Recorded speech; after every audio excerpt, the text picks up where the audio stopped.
It's the third night of winter break, and the snow hasn't stopped since morning. Everything outside looks silent, soft, and dead. My parents are out of town. They went to stay with my grandmother after her surgery. So it's just me, my little brother Daniel, and my sister Emma. I'm 17, Daniel is 14, and Emma is 7. The house feels too big without adults around, and the wind keeps pressing against the windows like it's trying to get in.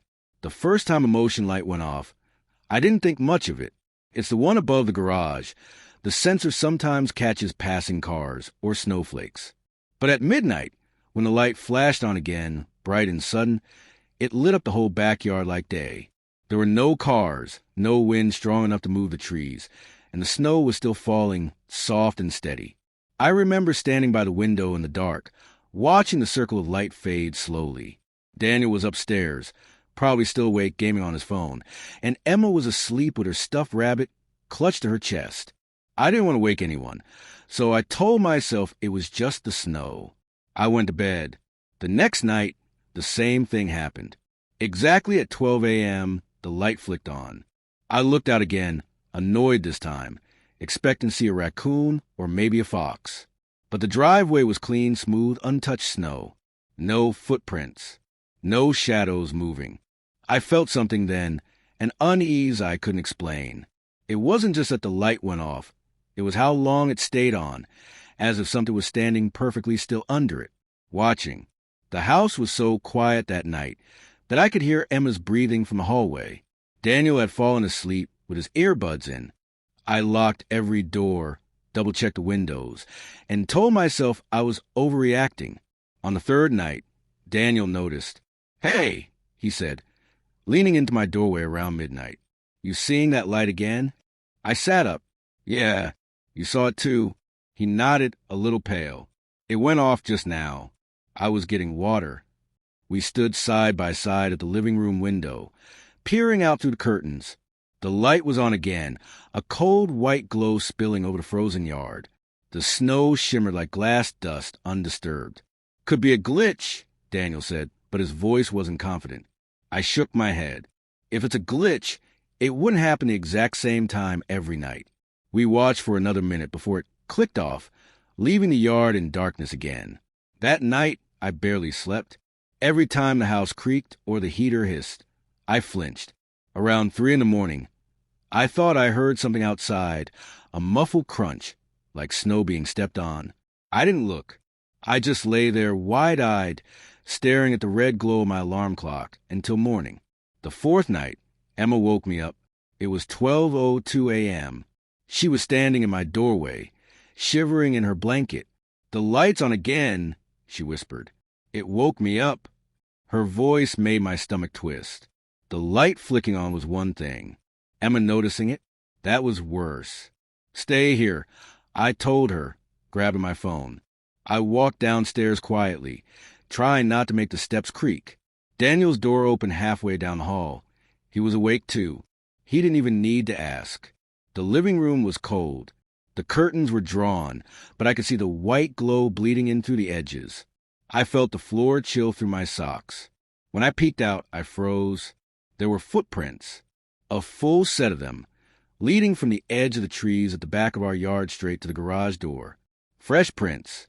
Crisp. Deep. Daniel saw them too, his face tightening. "Dude, someone's out there." I felt my throat dry up.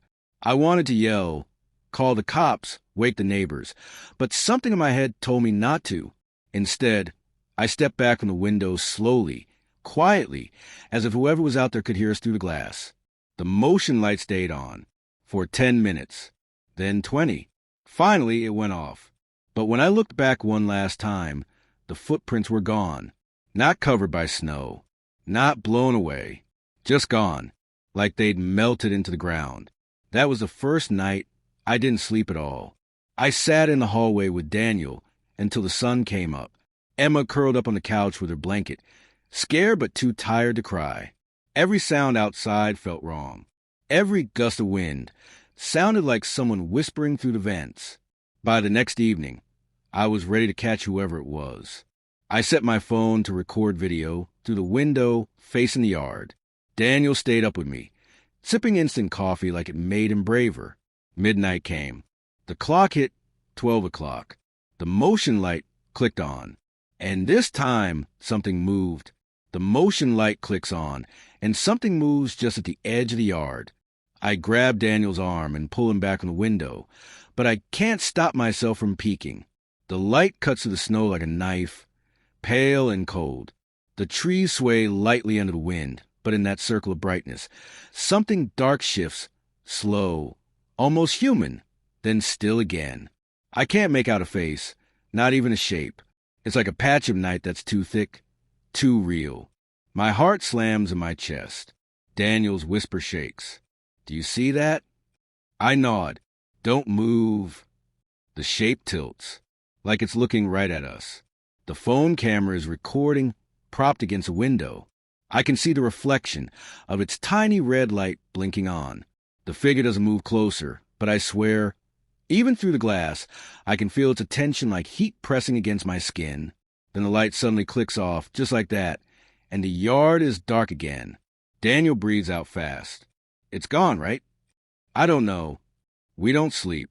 We just sit there, waiting for the sun. At some point around 4, the heater kicks on and makes a low metallic thump, and I almost jump out of my skin. Emma wakes up early, rubbing her eyes, asking if it snowed again. I lie and say yes. Later that day, I check the phone footage. My hands actually shake as I open the video. The screen shows a quiet yard, still and white. The light clicks on, just like we saw, and for a second there's nothing. Then movement, a shadow, but it's not like a person. It's taller, thinner, with its head bent forward like it's too heavy. The recording glitches once, twice, then freezes on a frame where it almost looks like the thing is closer than it should be. Too close to the camera. I pause it, zoom in, but the pixels smear. No clear face, just a faint outline of something wrong. Daniel watches over my shoulder. Maybe it's some neighbor? In a snowstorm? At midnight? He doesn't answer. That night, I don't even wait for the light. I lock every door, shut the curtains tight, turn off every lamp, and sit on the couch with my phone flashlight ready. Emma's in her room reading. Daniel's playing music quietly in his earbuds, pretending not to be scared. I tell myself I'll stay up until 1, then try to sleep, but at 12:02, the light flicks on again. I can see the glow leaking through the cracks in the curtain, soft white against the wall. Daniel, I whisper. He doesn't hear me. He's got his earbuds in. I walk to the window slowly, barely breathing. The light hums outside. I pull the curtain back an inch. There's something standing in the snow. It's closer now, halfway between the tree line and the house. Tall, hunched, head tilted like before. It doesn't move, but I can feel its gaze on the window. The motion light buzzes faintly, flickering like it's struggling to stay on. I take one step back, then another, and the light goes out. Total darkness. For a few seconds I can't move, can't think. I listen. The whole house feels like it's holding its breath. Then I hear it. Crunch. Footsteps. Soft, deliberate, slow. The sound of boots pressing into snow, getting closer. I whisper Daniel's name again, louder this time. He pulls out his earbuds, blinking. What? Someone's outside. The words come out as a whisper, but feel like a scream in my chest. The motion light doesn't turn back on, but the sound keeps coming. Step by step, closer to the porch. Then silence. I grab my phone, hit record, and walk toward the front hallway. The air feels heavy, like the house itself knows what's coming. I can hear Emma moving upstairs, her floorboards creaking. Then there's a knock. 1, 2, 3 slow knocks. Daniel's breathing hard now. Don't open it. I'm not. But the thing about that knock, it's not on the door. It's on the wall, right beside it. We both freeze. Another knock. Louder. Then again, this time further down the wall, like something's walking along it, knocking as it goes. Emma yells from upstairs. Who's there? Don't come down. I shout back, but it's too late. Her small footsteps pound on the stairs.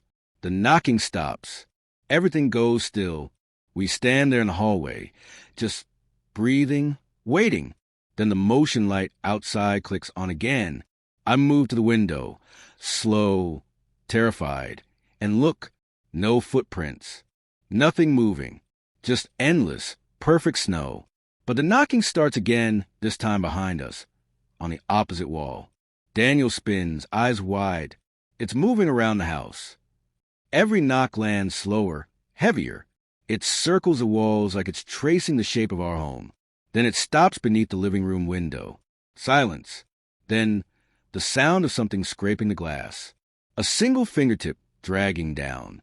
Emma whimpers and hides her face against my chest. I pull her close and back away. Daniel is gripping the back of the couch, so hard his knuckles are white. The motion light flickers. Once, twice, then dies completely. The house goes black. We stay huddled together in the center of the room, listening. I can hear something faint through the walls now, a whispering, like wind trying to form words. It's not English, not anything human.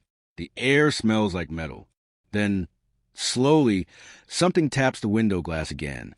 Tap, tap, tap. Daniel grabs his phone and turns on the flashlight, aiming it toward the window. The light bounces off the glass for half a second, and we see a reflection. Not ours. A tall figure, just beyond the glass. Face pale, eyes like dark holes. And it's smiling. Daniel screams, and the flashlight drops. The house fills with noise, the heater, the wind, the floorboards creaking all at once. When I look again, the figure is gone. We call Dad right after, shaking, barely able to speak. He tells us to lock everything, go to the neighbors, and wait until morning. We don't argue. By the time the police come, the motion light is dead. It won't turn back on no matter what they do. They find no prints, no marks on the window, nothing. But that night, as we pack bags and get ready to leave, I hear Emma whispering to Daniel. "He came back," she says softly. Daniel frowns. "Who?" "The man who waves at me from the snow." Sometimes the things we fear aren't outside at all. Sometimes they're already standing in the dark, waiting for us to notice. If you ever see your motion light flick on for no reason, don't look out the window. If this story made your skin crawl, make sure to like, subscribe, and turn on notifications. Because every week, something new crawls out of the shadows here on DW Dread. Your click keeps the darkness listening and the stories alive.